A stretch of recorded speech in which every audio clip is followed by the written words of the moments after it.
నమస్కారం మిత్రులు. ఈరోజు వీడియోలోకి స్వాగతం. ఈరోజు మనం మాట్లాడుకోవాల్సిన టాపిక్ ఏమిటంటే, మన హైదరాబాద్ లో ఇప్పుడు అల్లకల్లోలం జరుగుతుంది.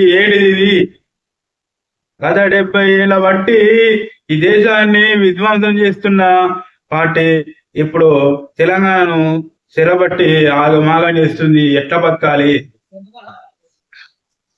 హైదరాబాద్ లో ఇప్పటికే పూర్తి కాలుష్యమయమై గందరగోళం ఉండే పచ్చని చెట్లను, పచ్చని ప్రకృతిని నాశనం చేస్తుంది. ఇది ఎక్కడి న్యాయం? ఇన్ని ఏళ్ళ పడలేదు. ఇప్పుడు ఈ కాంగ్రెస్ పార్టీ యొక్క వైఖరి ఎట్లుందంటే విధ్వంసం పొరుగున్నది. ఈ హైడ్రా కూడా అలానే. వాళ్ళు హైదరాబాద్ లో ఇళ్ల తరబడి కష్టపడి చేసి కట్టుకుంటే వాళ్ళ ఇళ్లను కూలగొడుతుంది. అదే నీళ్ళు మొత్తం చెర్లనే ఉన్నాయి, చెర్లనే ఇళ్ళు ఉన్నాయి. చెర్లలు ఉంటే వాళ్ళు పెద్దోనికి ముట్టుకోలే. ఒక్క నాగుండే ఏదో చేసిండు, కడగడం చేసి పూజ చేసిండు.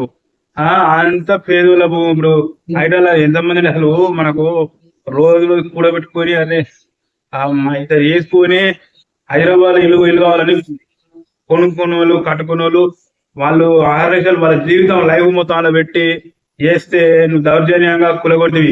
ఈ వాళ్ళ ఆత్మకోశం వాళ్ళ ఉండే బాధ ఎంత ఉంటది. ఇప్పుడు ఈ రోజు మీ ఇల్లున్నది, తెల్లారి లేదంటే ఎట్లుంటది? వాళ్ళు ఎక్కడ ఉండాలి, ఎక్కడ పోవాలి? వాళ్ళ లైఫ్ మొత్తం ఇన్వెస్ట్మెంట్ చేసిర్రు. అక్రమంగా పెద్ద పెద్ద రాజకీయ నాయకులు, సినిమా నటులు, పెద్ద పెద్ద 100 ఎకరాల స్టూడియోలు అవి లేవా? బఫర్ ఊళ్ళ చెరువుల ఆక్రమణలు లేవా? ఏదోని ఉన్నాయా? ఇప్పుడు చూసినారు కానీ హైదరాబాద్ యూనివర్సిటీలా నైట్ రావాల్సిన అవసరం లేదు. అన్ని పర్మిషన్ తీసుకొని ఇప్పటికిప్పుడు మొత్తం ధ్వంసం చేయాల్సిన అవసరం ఏందని చూడండి. కాంగ్రెస్ పార్టీ దేశాన్ని విధ్వంసం చేసింది తప్ప ఏమి చేయలేదు. దేశాన్ని విచ్ఛిన్నం చేసడం తప్ప కాంగ్రెస్ పార్టీ దాని మొదలు పడి చాలా మంది అది దేశాన్ని ఆలోచించరు. ఒక్క కాంగ్రెస్ పార్టీ అనేది ఈ దేశంలో లేకుంటే ఏనాడో అఖండ భారతదేశంగా ఉండేది. ఈ కాంగ్రెస్ పార్టీ ఈ ఈ మత విద్వేషాల పార్టీ కాంగ్రెస్ పార్టీ ఏమంటే ఈ దేశం ఇంత వెనుకబడి ఉన్నది. ఈ పార్టీ చూడండి, అర్ధరాత్రి నువ్వు పోయి వేసినావంటే నువ్వు విధ్వంసకుడు, నువ్వు నిర్మించేటోని కాదు. నువ్వు ఇంత అప్పటికప్పుడు అంత స్పీడ్ గా పోయి అప్పటికప్పుడు మొత్తం విధ్వంస చెట్లను ఇప్పుడు అంత చేసేటప్పుడు పర్మిషన్ తీసుకుని వేరే కాడ ఆ రేంజ్ లో చెట్లను కానీ పెంచుడు కానీ చేసినాక పారే చేసినాక నువ్వు చేయరుడి. అసలే ఇప్పుడే నార్మల్ టౌన్ అనేవి పోలీసులతో అసలు నువ్వు అంత హైదరాబాద్ సిటీలో అంత మంచి ప్రకృతిని, అంత మంచి అసలు మూగజీవాలను బలి తీసుకుంటున్నారు. కానీ మీ అది పోయేదానికి వస్తుందా? రాదు.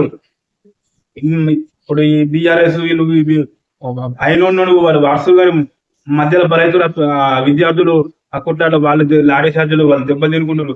ఏ రాజకీయ నాయకుడు అడుగుపోయి దెబ్బలు తినడా వినడా? ఈయనడు ఆయనడు అంతా అదే మూడ. తెలంగాణకు దరిద్రం పట్టుకున్నది. తినుడు పేదోని గుంజుడు, ఉన్నోడు మనకొని తినుడు తప్ప పేదోని చేసేది లేదు. పార్టీ పేదోని ఎన్ని విధాలు ఈ 10 సంవత్సరం బట్టి కాంగ్రెస్ పార్టీ పేదోని టార్గెట్ చేసింది. ఫ్రీ బస్సు పెడితే ఆటో కార్మికులు మొత్తం వాళ్ళకు బతుకుదలు లేకుండా పోయింది. అసలు రాష్ట్ర వ్యాప్తంగా 50 లక్షల కుటుంబాలు ఈదిగా ఉంటాయి. ఆటో కార్మికులు ఈదిగా ఉంటారు. ఆటో కానీ, క్లూజర్ కానీ, ప్యాసింజర్ వెహికల్ వ్యవస్థ అనేది దెబ్బతీసినావు. ఎందుకు విధ్వంసం? నువ్వు వచ్చినే విధ్వంసంతో వచ్చినావు. నిన్ను ఏదో అవకాశం దానికి సమర్థన ఇస్తే రాష్ట్రాన్ని ఇంత నాశనం, ఇంత ఎవరైనా పెట్టుబడి వస్తారా? పెట్టడానికి వస్తాను ఏమొస్తాడు? నీకు ఉన్న ఆ ప్లేసులోనే మొత్తం సగం ప్లాట్లు సగం వెళ్ళి ఖాళీ ఉంటాయి. అంటే ఆకాశ అరమ్యాలు ఉంటాయి. ఏంటి ఈ తెలంగాణ ఏ దౌర్భాగ్యం తీసుకునేది? ఇట్లా విధ్వంసం అవుతుంది. ఇప్పుడే ఇట్లా ఇంకా 5 ఏళ్ల పాటు మనం ఈ నరకప్రాయం లాస్ట్ 5 ఏళ్ళు ఆంధ్రలో జగన్ అనే జగన్ అనే దుర్మార్గుడి పాలనతో అష్ట కష్టాలు పడింది. అంత బోలెడంత అవకాశాలు, అంత అద్భుతమైన ఆంధ్రప్రదేశ్ డౌన్ చేశారు. ఇప్పుడు మన తెలంగాణ మధ్య ఏంది, తెలుగు రాష్ట్రాలకు ఏంది కర్మ, ఇది ఎట్లా ఉమ్, మనుషులను పేదోని మత్తెచ్చాడు.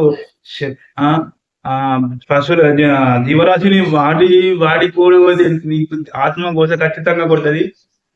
మూగ జీవుల పాపం అసలు ఏ పడుతుంది. మేము సామాన్యుడు ఒక చీమని చంపాలంటే 100 సార్లు. మీలాంటి లక్కులు రాజకీయ నాయకులు రాత్రి రాత్రి అన్ని అన్ని జేసీబీలు అన్ని మిషన్లు పోతే వాటి మీద ఎన్ని జీవరాశులు ఆ పాపం మీకు ఖచ్చితంగా జరుగుతుంది. ఈ ఈ రాష్ట్రం వినడం బాగుపడుతుంది. ఇంక ఈ అవినీతి దోపిడీ చేతులలో బలవుతున్నది. పేదోడు బలవుతున్నాడు, మధ్యతరగతి బలవుతున్నాడు. ఆ 10, 50, 20, 30 కుటుంబాలు ఆ రాజకీయాలు తప్ప మీ తెలంగాణ ఎవరికి నేను మా లైఫ్ అంతా పెట్టి జీవితం మొత్తం పెట్టి హైదరాబాద్ లో ఉంటే నువ్వు బఫర్ జోన్లు, చెరువు భూములు అని చేసినావు. వాళ్ళకు ఒక నివాసం కల్పించాలి. చేసి నువ్వు అడగాది నేను కట్టుకొని నీ ప్లేస్ కల్పించి నువ్వు ఇల్లు కట్టించి ఏదో ఒకటి చేసి అట్లానే నేను మొత్తం విద్వాంసం డైరెక్ట్ పోయి కొట్టాడు. ఏంటి ఏ రాజ్యం ఇది? కాంగ్రెస్ అంటేనే దుర్మార్గపు పాలన అండి. ఈ దేశాన్ని ఎంత చేయాలో అంత చేసి ఎప్పుడు కబుర్లు చెప్తాంది. ఈ దేశం వెనుకబడడానికి కారణం Congress party. Congress party Congress party Congress party దేశంలో ఉన్నంత కాలం ఈ కాంగ్రెస్ పార్టీ తరమేయాలి. ఇటలీకో ఇరాన్కో తరమేయాలి. ఫ్రెండ్స్, ఇక్కడైనా మేల్కోకపోతే మనం వెళ్ళి ఉంటాం. హిందువులారా మేల్కోండి, ఈ కాంగ్రెస్ పార్టీని తరిమేయండి.